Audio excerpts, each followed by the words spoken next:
When we discuss the nutrition program of your beef project, whether it be market steers or breeding heifers, or it may even be just your pens of commercial heifers.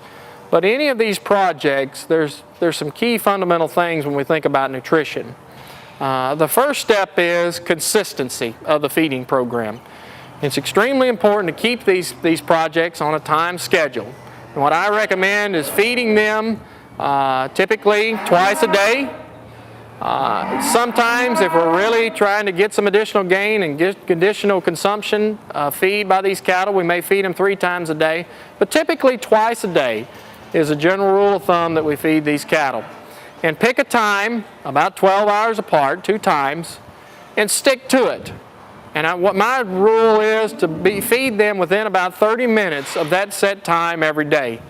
Because keeping those cattle on a consistent schedule is extremely important. And if you deviate from that, it stresses those cattle out, and you'll know it. Because if you're an hour or 2 late after they've been on a feeding program for a period of time, they'll be waiting for you at the gate because they're hungry. And we do that in a 50,000 head commercial feed yard because they know the importance of consistency and timeliness in a schedule on these cattle to keep them gaining, keep them performing well. So feeding it at the same time, twice a day, is extremely important. The next step is the amount that you feed those cattle. Oftentimes I see kids just dumping out feed from a bag.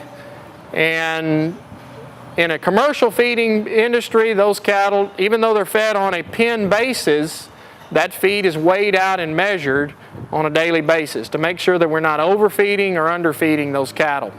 And in our show project, that's extremely important part of it. And so one of a cheap investment that we can do to make sure that you're consistent in the amount that you're feeding those cattle daily is to invest in a small set of scales. And you can get a set produce scales, or even I've seen people use fishing scales that you can get them for under $25, and measure and weigh that feed out with every feeding and get a good habit of doing that so that you can be consistent.